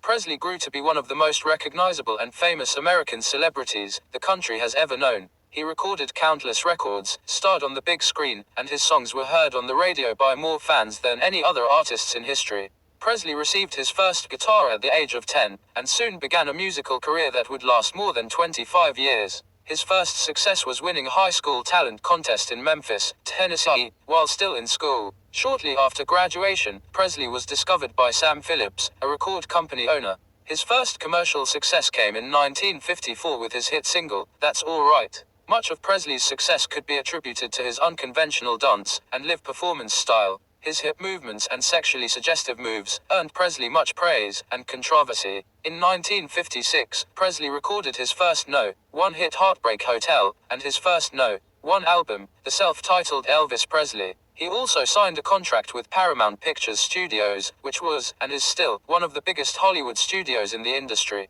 He went on to star in several movies with Paramount. In 1957, Presley was drafted into service by the United States Army, where he served overseas. His time in the military did not hurt his career. Soon after his service was over in 1960, Presley began recording music and starring in films. Presley married in 1967 and had a daughter the following year. Sadly, his marriage ended in divorce in 1973. He fell into prescription drug abuse and put on a great deal of weight. He died in August 1977, resulting from complications of his drug abuse. He still remains one of the most profitable artists in the world today. Frederick Douglass was born into slavery in Talbot County, Maryland in 1818. His exact birth date was lost to history. Many African slaves did not have their birth dates recorded into official records during that time period because they did not have basic human rights. They were considered property owned by their white masters. It was a dark time in the country. Frederick Douglass helped change that. It was illegal in the southern states to educate blacks at that time, but Douglass was fortunate enough to have been educated by the wife of his master, who began teaching Douglass the alphabet when he was 12 years old. He continued his education on his own after that. With his new reading skills, Douglass began teaching other black slaves the New Testament. He had a sympathetic owner, who did not see any harm in this activity, but his neighbors did not see eye to eye with him. It wasn't long before the lessons ended, after violent measures were taken by the white community members. Douglass eventually escaped slavery, and settled in the state of Massachusetts, where he began his struggle to end slavery. Douglass became one of the most influential people of his generation. He made powerful friends in the U.S. government. During one of his lecture tours in 1843, Douglass was nearly beaten to death by an angry mob, who did not agree with his message of abolition. He fled the country on a couple of occasions to avoid being put into a state of slavery again. While in Europe, Douglass spoke to enthusiastic crowds on the evils of slavery. Audie Murphy is the most decorated American war hero in the history of the United States military. He was honored with every award available during his years in the Army during World War II. He also won awards for heroism from 2 foreign governments, Belgium and France. His military record is impressive, as he fought successfully in some of the most dangerous and historic battles during the Great War. Murphy also found success after the war as an actor who appeared in several films. Murphy was born into a very large family in Hunt, Texas. He was one of 12 children, and grew up in abject poverty. His father deserted his family, his mother died at a young age, so Murphy dropped out of school to get work. Murphy held a series of odd jobs from an early age to help the family financially, but eventually realized that a military life was the best course to take. After the Japanese attack on Pearl Harbor, Murphy knew he needed to be in the military to defend his country, but he was not yet old enough to enlist legally. With the help of one of his older sisters, who helped provide him with false records, Murphy enlisted into the army at the age of 17. It wasn't long before Murphy began making his name in the military. He first saw action in the invasion of Sicily, and was involved in the liberation of Rome. He became famous for leading his men into a battle while he was wounded and out of ammunition. He won several awards for valor. After the war, he launched a successful Hollywood career. His most notable film was playing himself in the epic movie classic From Here to Eternity, which was based on his autobiography. Murphy starred in several Western-themed films. He died at the age of 46 in a plane crash in the state of Virginia. During the early part of the 20th century, polio was considered one of the greatest health threats in the United States of America. Polio was a vicious disease that took its victims' lives, or left them with major disabilities. In 1952, the U.S. suffered one of its harshest epidemics of polio in its history. More than 58,000 cases of polio were reported that year, and 3,145 people lost their lives. Additionally, more than 21,000 people suffered some form of paralysis that ranged from mild paralysis to extreme cases where people became disabled. Dr. Jonas Salk is responsible for ending that plague. Born in New York City on October 28, 1914, Jonas Salk grew up in modest surroundings. His parents were not wealthy, but they were able to put food on the table and maintain a roof over their children's head. Salk demonstrated great academic success from childhood. By the age of 13, he was enrolled into a school for gifted children. He was considered a perfectionist by his peers, and succeeded academically in a very competitive environment. In college, Salk opted to go into medical school, even though his mother wanted him to become an attorney. After graduating from medical school, Salk began his research on polio, which was considered a scourge of Western society. Polio had baffled medical science since its discovery in the mid-19th century. When Salk turned his attention to the disease, there was little hope that anyone could find an adequate cure. Salk developed his vaccine in the early 1950s, and in April of 1955, his accomplishment was heralded in newspapers across the country. Salk became a national hero. His vaccine effectively ended the polio epidemic in the United States and many countries around the world. One of the greatest barriers in existence during the infancy of air travel was the speed of sound. It was considered impossible to build and fly an airplane that could exceed this speed, but that was before the world was introduced to Chuck Yeager. Yeager was already an accomplished fighter pilot in World War II, but his greatest achievement was after the war, when he served as a test pilot for the United States Air Force. It was thought impossible to fly faster than sound during that period, and no one knew if a pilot could survive flying at that speed, or how it would affect him if he did survive. That did not deter Yeager, though. Yeager was born on February 13, 1923 in Myra, West Virginia. He served during World War II as a fighter pilot. He did not start out as a pilot, though. Yeager enlisted as a private who worked as an aircraft mechanic in the old Army Air Forces, where Yeager enrolled into a special program that trained enlisted men to become pilots. Yeager benefited greatly from having superior eyesight. He was considered a natural pilot early in his flight career. As a fighter pilot in the European theater, Yeager was shot down in France by German fighter planes. He avoided capture, and helped a fellow pilot to safety after that pilot had lost his leg in the crash. Yeager was awarded a medal for his actions.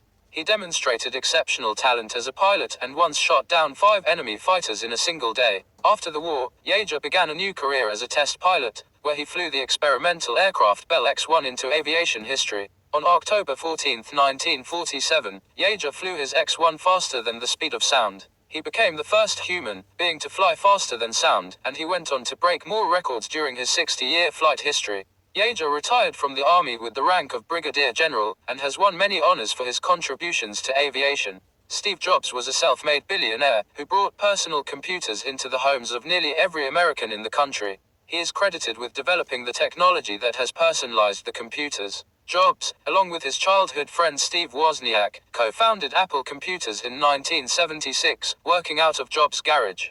Jobs was born on February 24, 1955 to parents who gave him up for adoption shortly after birth. He was adopted by Clara and Paul Jobs. His father was a machinist who liked to spend time with his son taking electronic components apart and reassembling them.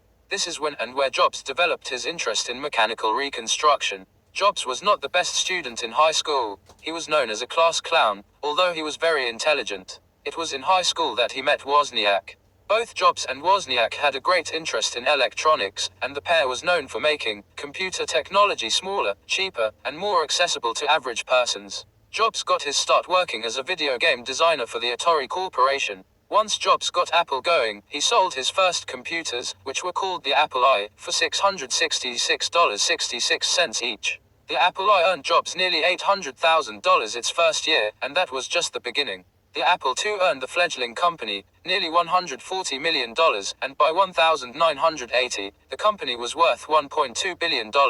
Jobs branched out his financial kingdom, venturing into other businesses, such as Pixar Animation Studios, which was also very successful. He briefly left Apple to found the Next Corporation, which produced both software and hardware, but Next floundered, and Jobs went back to Apple to develop a phone and iPod. Jobs was diagnosed with pancreatic cancer in 2003, and eventually lost his battle with cancer in October 2011. One of the wealthiest women in the United States is Meg Whitman, Chief Executive Officer of Hewlett-Packard.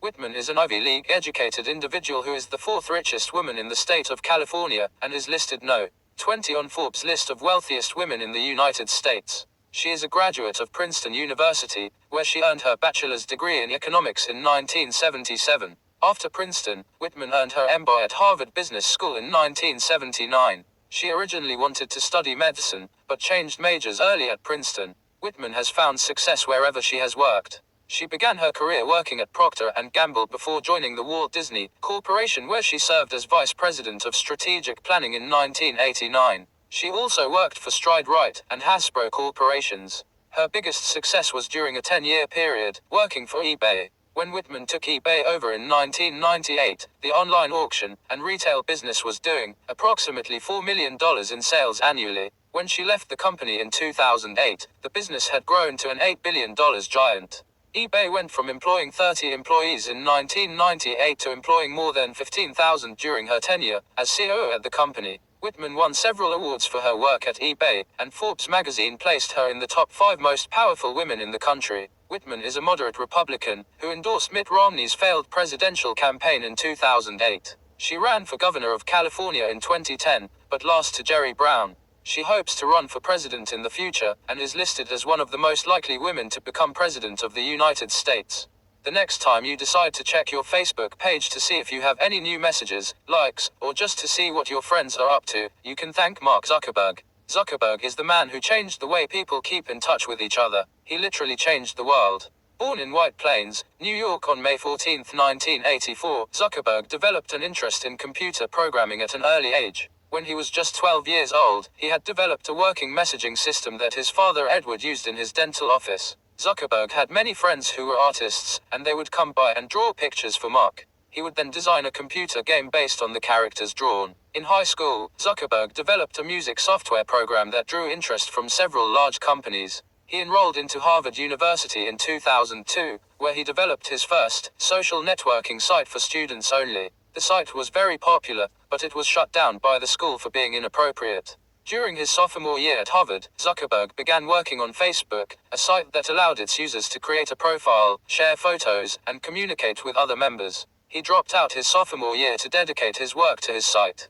He moved his operation to Palo Alto, California. By the end of 2004, Facebook had more than 1 million members. Zuckerberg's rise to the top has not been without controversy. Some of his Harvard peers claimed he stole their ideas and filed suit against Zuckerberg. The case was settled, but it continues to be an issue. Facebook generates more than $1.5 billion in net revenues today.